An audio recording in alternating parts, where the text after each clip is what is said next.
hadratin Nabi Mustafa Muhammadin sallallahu alaihi wasallam wa alihi wa ashabihi wa dzurriyyatihi wa qarabatihi wa ahli baitihi ajma'in wa ila musannifatil kitab wa mukatibil kitab wa masyayikhihim wa ustadihim wa usulihim wa furu'ihim wa jami'i masyayikhina wa ustadina wa usulihim wa furu'ihim wa jami'i masyayikhina wa ustadina wa usulihim wa furu'ihim wa jami'i talamidana wa limanfaati wa barakati hadil kitab wa hadil ulum fid dunya wal akhirah.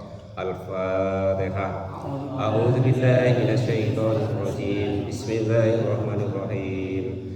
Alhamdulillahi rabbil alamin. Arrahmanir rahim. Maliki yaumiddin. Iyyaka na'budu wa iyyaka nasta'in. Ihdinas siratal mustaqim. Siratal ladzina an'amta 'alaihim ghairil maghdubi 'alaihim waladdallin. Bab nikah Mbah nggih. Bismillahirrahmanirrahim. Qala al-mu'allif rahimahullah wa nafa'ana wa nafa'ani bi ulumi fid darin amin ya rabbal alamin. Bab wasiat sudah, bab faraid bagi waris sudah. Nah, sekarang bab nambah lagi atau bab nikah.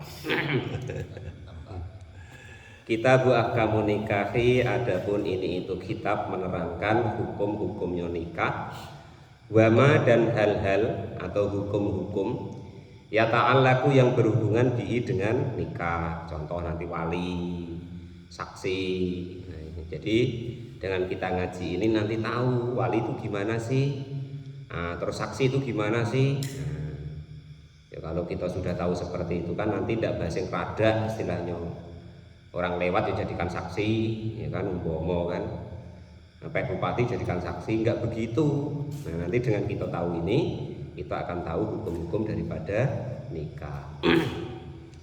Wa fi ba'di nuskhi, dan itu diterangkan di sebagian redaksi kitab wa ma yattasilu bihi. Jadi kalau yang dalam kurung ini tadi wa ma yata'allaqu bihi, kalau di sebagian kitab yang lain tulisannya wa ma yattasilu bihi.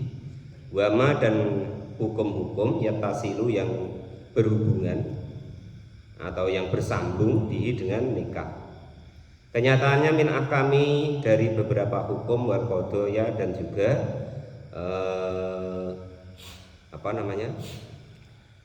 penghakiman atau penghukuman. Nah, itu jadi nikah itu adalah sunnahnya baginda Nabi Agung Muhammad Shallallahu Alaihi Wasallam. Hukum nikah itu mustahab atau dicintai atau termasuk sunnahnya baginda Nabi Agung Muhammad Shallallahu Alaihi Wasallam. Nah, hukum dalam usul fikihnya atau dalam fikihnya itu termasuk hukum yang mubah. Maksudnya mubah itu bagaimana? Pak Topik nikah lagi ya boleh, ndak ya ndak dosa. Nah, itu namanya mubah. Nah, itu seperti itu hukum daripada nikah. Nah, terus perlu diketahui nikah itu pembuka dua jalan, Pak D ya, pembuka dua jalan. Yang pertama yaitu pembuka jalan rizki. Nah, pembuka jalan rizki. Yang kedua pembuka jalan barokah. Oleh bayi pula barokah. Barokah Mbak. Mulai itu Pak Janis malah jalan bayi pula. Barokah, pembuka jalan rezeki dan pembuka jalan barokah. Jalan bayi pula. Urung mesti Pak Janis kalau jalan bayinya kadang belum terbuka. Jalan mu'arif rahimahullah. Pokoknya begitu ya. Jadi kalau orang kok ibaratnya mau menikah itu pasti nanti rezekinya ditambah oleh Allah. Nah itu ya. Karena apa? Yang asalnya jatah rezeki itu jatah untuk dia sendiri. Nah, kalau kok sudah nikah, lah itu tulisannya di sana rezekinya perempuan tersebut terkadang lewat laki-laki tadi. Nah, tulisannya rezekinya istri, tetapi lewatnya suami. Itu jangan sok-sokan Pak Janis. Oh enggak, kalau udah aku kasih makan, udah makan. Nah bukan begitu. Jangan keliru, itu rezeki dia sendiri ya. Jangan sok-sokan kita orang lanang. Walaupun nambah lagi Pak ya. Walaupun nambah lagi Pak ya. Nah, asal berani Pak dengan istri yang lama kan. Nah, itu ya. Jadi itu rezeki dia tapi lewat kita. Lu nyatanya dulu Pak Janis. Ya kan sebelum nikah ngerokok lu ngelinting. Nah, setelah nikah lo Samsu, Surya ya kan itu. Nah, itu gaya pokoknya. Karena istrinya tadi apa? Gengsi, Bang. Yang asalnya kan tidak yang gengsi. Setelah beristri kan wah mas rokok ngelinting, beli wae. Nah, kan begitu beda. Jadi pembuka jalan rezeki dan pembuka jalan barokah. Makanya Nabi itu kalau mendoakan orang yang menikah itu enggak lebar-lebar Pak Topik. Allahumma barik lahuma, Allahumma barik lahuma. Pokok keberkahan itu yang dimintakan oleh Nabi kepada para pengantin. Nah, itu seperti itu. Allahumma barik lahuma wa jama' bainahuma bil khair, kumpulkanlah mereka berdua dengan kebaikan. Nah, itu cukup itulah Mbak biasanya. Cuman kalau kita biasanya kita tambahi wa alif bainahuma kama alafta baina Adam wa Hawa dan seterusnya Mbak Dur nggih. Cuman angko umpama temenan Mbah disamakan dengan Nabi Adam ya rekoso memang. Ya dipisah deh Pak. Sikok di sana, akhirnya kerjanya jauh-jauh. Nah, Adam sama Hawa ketemunya kan lama Mbah. Nah, setelah turun ke dunia kan bapak kita Adam sama ibu kita Hawa itu kan yang satu di India, yang satu di daerah Sam. Nah, bertemunya di Mekah, di Jabar Rohmah. Nah, itu ya. Selama 40 tahun telah padar, pisah le 40 tahun, Pak. Dewean geli mek wong loro, Pak. Nah, itu. Tapi sesuai dengan umurnya, Pak. Nah, sesuai dengan umurnya, bener, Mbak. Nah, ya. Ya itu. Nah, ini istilahnya itu untuk apa wae? Untuk pengalaman wae ya. Terus begini, nikah itu khusus hukum nikah ini, walaupun asalnya dulu non muslim, enggak orang Islam Pak De ya, tapi kalau dia gak masuk Islam maka tidak perlu mengulang nikahnya, tetap sah nikah yang dulu. Umpama nak ngulangi Pak ya enggak apa-apa, karena dalam sejarah itu enggak ada yang dari masa jahiliyah setelah masuk Islam tuh ngulang nikah, enggak ada.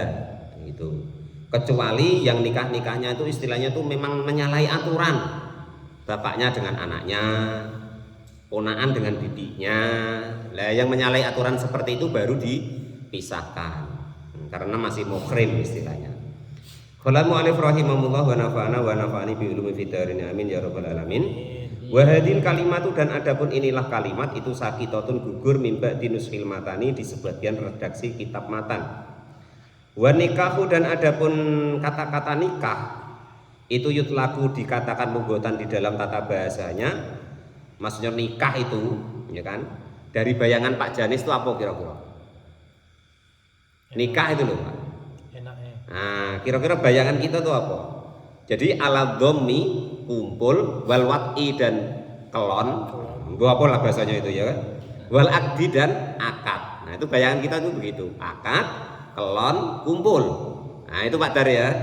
Bayangan kita itulah kelon itulah pokoknya kan. Wa yutlaku dan diucapkan, enggak usah dipanjang-panjangin Pak Muklis. Enggak balik nanti Pak Janis.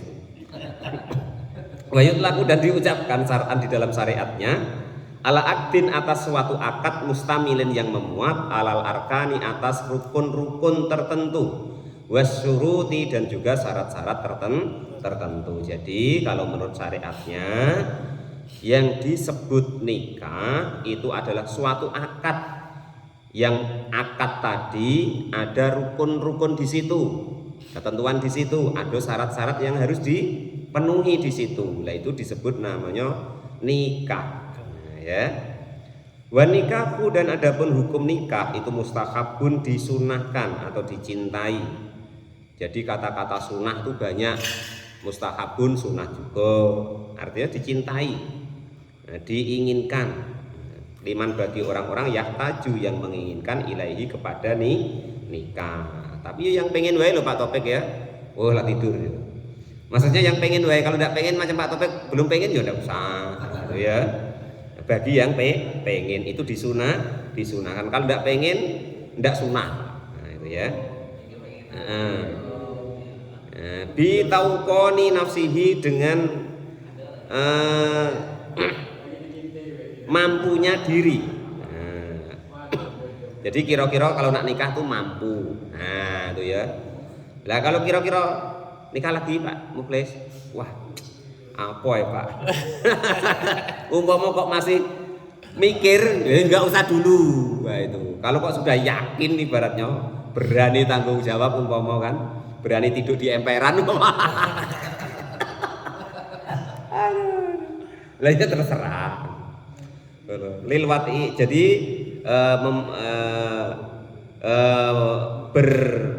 membutuhkan untuk dirinya itu mampu di dalam dirinya lilwati untuk wati kelon tadi wayajidu dan menemukan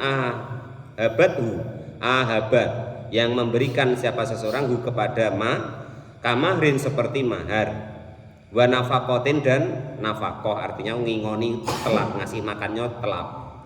Jadi maharnya ada. Kalau macam Pak Muklis gampang lah mahar itu kan. Nafakohnya mudah-mudahan cukup lah ya kan itu. Ya paling agak takut-takut lah ya kan itu. Paling bitauko nih nafsihi tadi. Gitu. Kalau lewat iklan tadi mungkin ada apa impusnya obat-obatnya kan. Nah itu. Cuman yang itu tadi tidur di emper tadi yang gak ada telap tuh. Nah itu kalau nak nambah maksudnya. Kalau sikok ya aman lah. Fa'in fakoda maka jika kok sepi atau tidak mempunyai al-ahabatu sesuatu yang diberikan lam yastuhabbu maka hukumnya tidak disunahkan lahu bagi orang tersebut apaan nikahu nikah. Kalau kira-kira yang untuk nafkah belum ada, untuk memberikan mahar belum ada, anggaplah bahasa kita itu adat kalau di sini Pak De ya. Sebenarnya beda konteksnya adat dengan mahar itu gitu loh. Ya cuman anggaplah kita tuh kalau di sini wong aturannya adatnya begitu, bayar adat, ada maharnya sendiri dan kira-kira nanti untuk mencukupi kebutuhannya sehari-hari itu kira-kira sudah siap, ya silakan hukumnya sunnah. Tapi kalau kira-kira nanti bininya tuh nak disarokan ya kan suruh mocok ke sana, mocok ke sini ya jangan kasihan. Anda dapat kesunahan. Makanya hukumnya cuma sekedar mubah tadi atau boleh. Nah, cuman kalau kira-kira mampu benar-benar dan butuh untuk yang umumnya orang nikah maka itu diperbolehkan. Nah sekarang batasan yang orang itu dibolehkan nikah. Wayajuzu dan boleh diperbolehkan lil khurri bagi orang yang merdeka. Kalau kita semua ini sudah merdeka semua namanya. Karena sudah tidak ada hamba sahaya atau budak. Ayat jemaah jika mengumpulkan artinya tuh bermadu baina arba'il kharoira di antara 4 daripada orang perempuan yang merdeka fakot maka saja. Jadi batasnya 4 Pak Muklis ya, jangan lebih ya. Supaya saya membolehkan terus kelewat nanti 5 guru boleh tidak boleh, batasnya 4. Kalau lebih dari 4 besok kasih ke Pak Topik biar semangat ya. Qala al-mu'allif rahimahullah wa nafa'ana wa nafa'ani bi ulumil darini amin ya rabbal alamin. Fakot illa ang tata ayana kecuali jika kok khusus siapa al-wahidatu satu orang saja fi haqqihi di dalam haknya orang yang nikah. Kanikah fisafihin contohnya seperti nikahnya orang yang bodoh. Wa nahwihi atau bodoh tuh maksudnya tuh ekonominya tuh tidak kuat. Wa nahwihi dan sepadannya itu. Mimma dari suatu keadaan yatawaqqafa yang terhenti, yang berhenti alal hajati atas suatu hajat. Kalau kiranya satu itu ibaratnya tuh bingung nyarikan nafkahnya, ya satu wae. Nah, maksudnya tuh begitu. Nah, makanya itu dalam ayatnya itu kan masna wasula sawaruba. Kan begitu dalilnya itu biasanya kalau laki-laki. Sunnah Nabi. Nah, kita jangan coba-coba ngomong masalah nikah tuh kok sunnah Nabi Pak Janis. Ya, benar itu sunnah Nabi. Tapi Nabi ngatokan tentang nikah itu bukan kok itu ibaratnya sunnah Nabi gitu. Memang sunnati an nikahu sunnati itu. Tapi di situ kalau kok Pak Janis nak niru sunnah Nabi itu satu dulu. Satu sampai mati. Nah, kalau sudah mati silakan tambah lagi. Nah, gitu. Itu kalau nak nurut sunnah Nabi. Kalau di hukum ini tidak begitu. Yang diikuti bukan hadis itu, tetapi abghadu lil basar ahsanu lil farji. Menahan mata kita dari jelalatan, nah, karena sudah cukup, ya kan, di rumah itu, dan menjaga dari farji atau alat kelamin kita. Itu andai kan perlu tuh tiap saat tuh siap. Nah, itu maksudnya begitu. Ya kalau sikok kan kadang capek lah, ngantuk lah, ini itu. Nah, kalau 4 kan sini, hari besok situ, besoknya lagi situ, besoknya lagi situ. Jadi ya ke situ nanti sudah seger lagi gitu loh maksudnya. Nah, itu begitu. Jadi abghadu lil basar ahsanu lil farji. Malah ditunggu-tunggu guru ya. Malah ditunggu-tunggu. Nah, itu maksudnya tuh begitu. Ya di kita Indonesia ini wae kan ibaratnya. Kalau di Arab sana Pak Muflis ya, itu cerita kawan-kawan ya. Orang nikah kok satu Pak Dar. Lah itu dicemeh kanti, bininya lo nyemeh. Ae bang ndak gentle, ndak jantan. Nikah cuma satu. Nah, itu kalau di daerah sana Pak. Ndak perkasa. Nah, gitu. Ndak istrinya wae yang ngomong macam itu, tetangga-tetangganya, kawan-kawannya pun begitu. Nah, gitu ya. Karena apa Pak Dar? Kalau kita kan seolah-olah tuh apalah kok macam maniak perempuan. Bukan begitu maksudnya. Cobalah begini saya contohkan. Perempuan itu Bang Edi ya, kalau kok sama dengan harta benda dunia, perempuan itu kok di tangan yang tepat, di tangan orang-orang yang soleh, tentu nanti akan diarahkan ke hal-hal yang soleh, ya. Lah terus andaikan kok punya anak Pak Dar, tentu dididik ke hal-hal yang baik dan hal yang soleh. Nah itu begitu. Ini bukan kok memprovokasi suruh padu nikah lagi, bukan loh. Maksudnya hukumnya itu saya sampaikan gitu. Nah itu maksudnya untuk pandangan kita supaya enggak kolot tentang nikah gitu loh ya. Jadi saya nerangkan tentang hukum ini nikah. Bukan kok saya nyuruh loh Pak Muklis. Andai kan kok dilakukan ya resiko sendiri loh. Kakek, wah Pak Guru nyuruh, bukan begitu. Tapi boleh kalau Pak Muklis silahkan, enggak masalah. Tapi paling kaget kalau YouTube-nya udah ditengok sama istrinya Pak Muklis kan. Wah, kau ustadznya yang nyerah. Awak pula yang kenal gitu. Enggak apa-apa, biarin. Nah, itu ya. Jadi sebaliknya. Tadi kan perempuan sama dengan harta yang paling indah di dunia. Lah, perempuan itu sebaliknya, kalau nanti kok di nikah sama gento-gento itu Pak Dar ya nanti ya istrinya ya gento-gento, anaknya ya gento-gento lah macam itu. Nah, pertimbangannya tuh begitu dalam Islam itu. Dan menurut pandangan para ulama itu begitu. Jadi sebaiknya kalau orang-orang yang soleh, imam, itu sebaiknya ya nikah perempuan yang banyak, maksudnya itu 2 atau 3, supaya terbimbing oleh mereka-mereka nanti menjadi yang soleh, itu loh Pak Dar. Nah, supaya nanti anaknya juga diarahkan, diajari dengan hal-hal yang baik, karena orang tuanya atau bapaknya orang yang soleh.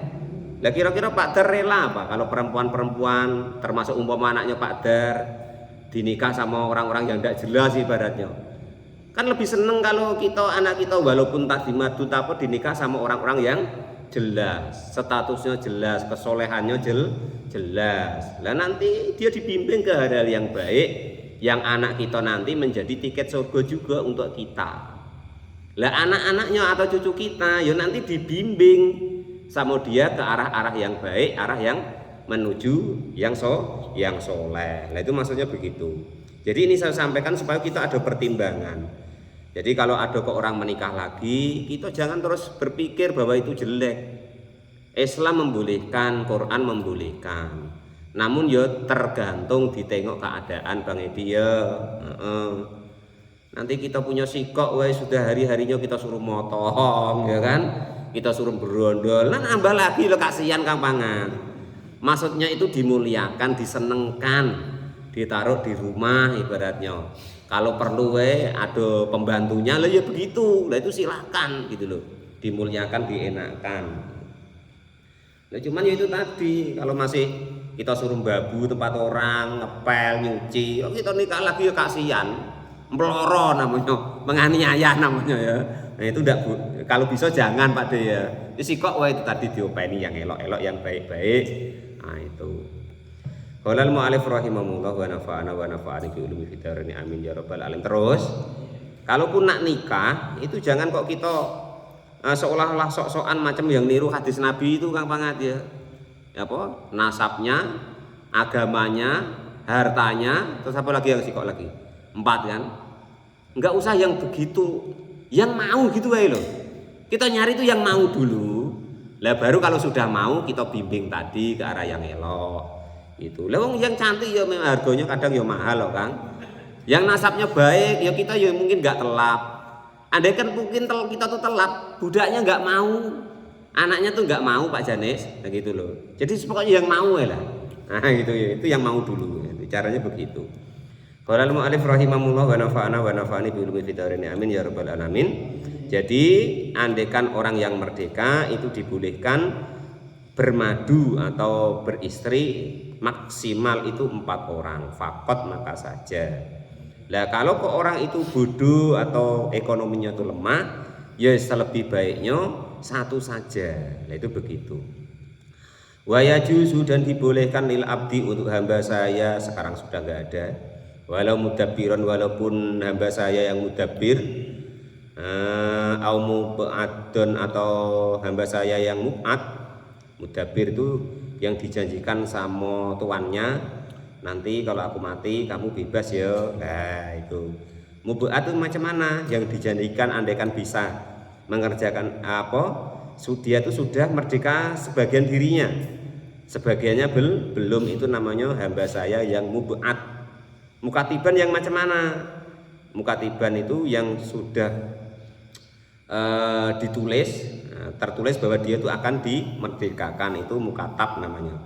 Mu'allaqon atau yang digantungkan atikihi atas kemerdekaannya bisifatin atas sifat, atau dia disifati nanti kalau kamu baik, kalau kamu soleh atau solehah nanti kamu aku merdekakan. Nah, itu namanya yang mu'allaqon atiki bisifati. Jadi kalau hamba saya ayat jemaah, jika kau mengumpulkan siapa budak atau hamba saya tadi bainal isnaini di antara 2 orang. Ayat zaujata ini artinya 2 orang istri fakot maka saja. Kalau orang merdeka boleh 4 orang, kalau hamba saya sekarang sudah enggak ada ya, itu cuma 2 orang. Wala yangkihu, dan tidak diperbolehkan menikahi siapa al-hurru orang merdeka amatan kepada hamba saya. Ligoirihi kepada selain hamba saya illa bisarto ini kecuali mempunyai 2 syarat. Orang merdeka, orang bebas itu tidak boleh menikahi budak atau hamba saya kecuali memenuhi 2 syarat ini. Yang pertama ada musodaki, tidak adanya mahar. Ada musodakil huroti, tidak adanya mahar untuk orang yang merdeka. Mahal umpama ndak telap adatnya atau istilahnya itu ya mahar. Au faktil huroti atau karena tidak adanya orang merdeka. Au ada muridoha atau tidak adanya ridhonya perempuan tadi bihi dengan mahar. Belum menerima mahar tersebut, dikasih mahar 1 juta enggak terima, mintanya 10 juta umpama. Nah, 10 juta mintanya 20 juta, enggak telap istilahnya. Yang seterusnya yaitu wa khauful anati atau takut zina. Enggak ada orang yang merdeka, maka orang itu boleh menikahi hamba saya atau budak jika dia takut untuk zina. Zina artinya zina muddatan di suatu waktu. Muddata faktil hurati di waktu tidak adanya orang yang merdeka. Wataroka dan meninggalkan atau tidak menerangkan siapa al-musonifu kia musonif sarto ini kepada 2 syarat akhorina yang lain. Tidak ditulis di matanya kitab. Ahaduma adapun salah satunya allayakuna, jika tidak ada tahtahu di bawah kekuasaannya orang yang merdeka tadi apa khurratun perempuan merdeka muslimatun yang Islam au kitabayatun atau perempuan yang kitabiah. tasluhu yang patut listimta'i untuk bersenang-senang. Jadi tambahan syaratnya itu andekan tidak ada perempuan merdeka yang Islam, yang ada perempuan merdeka non Islam, atau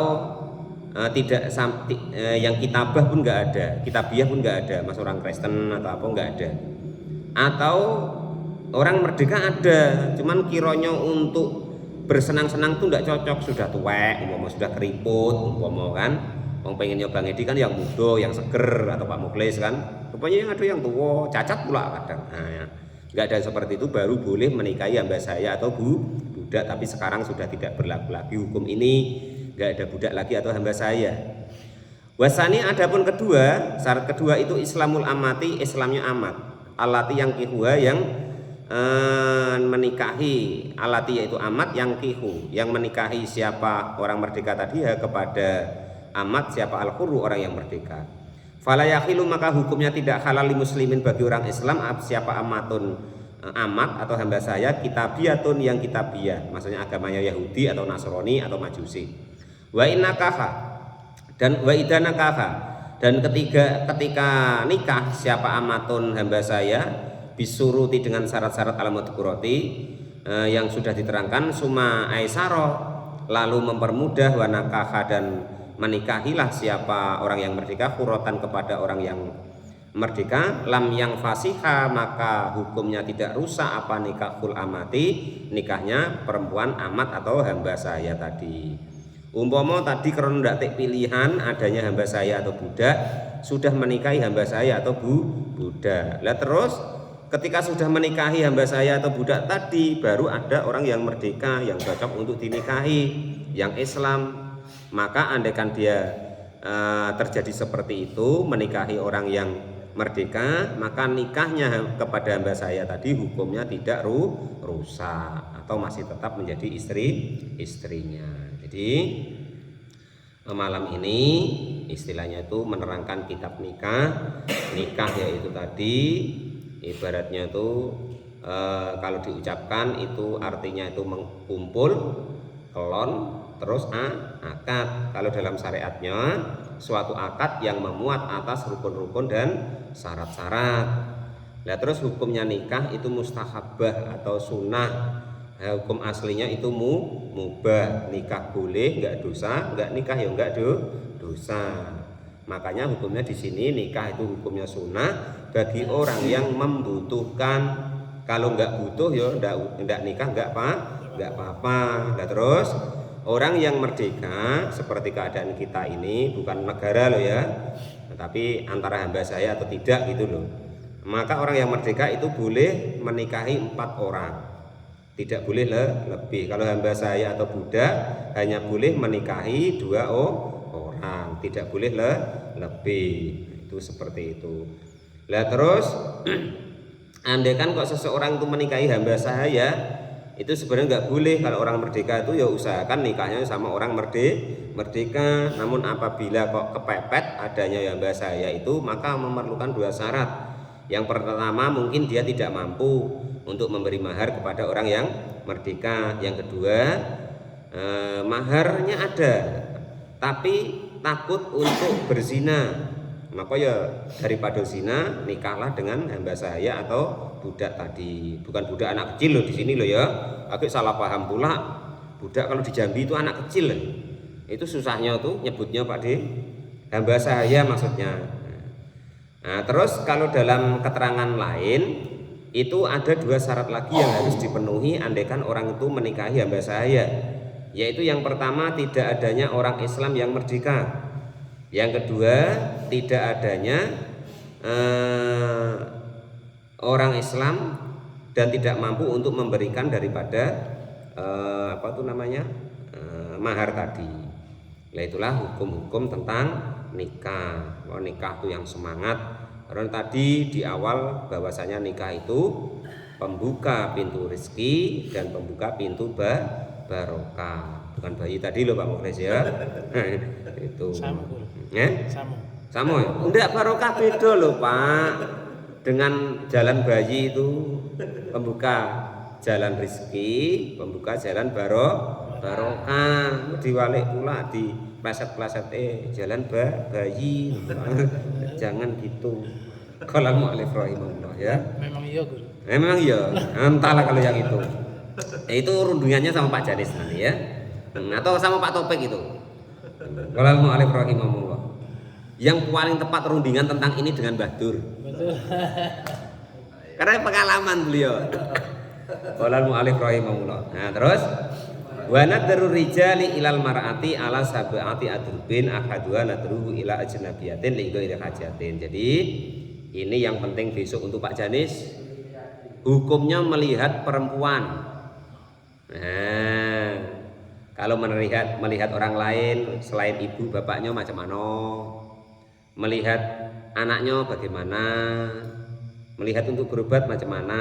Melihat untuk dinikahin macam mana? Ada caranya sendiri Pak Janis ya. Nah, mudah-mudahan kita niat untuk ngaji malam Rabu besok sehingga kita mendapat keterangan ini. Wallahu a'lam bishawab. Alhamdulillahirabbil alamin.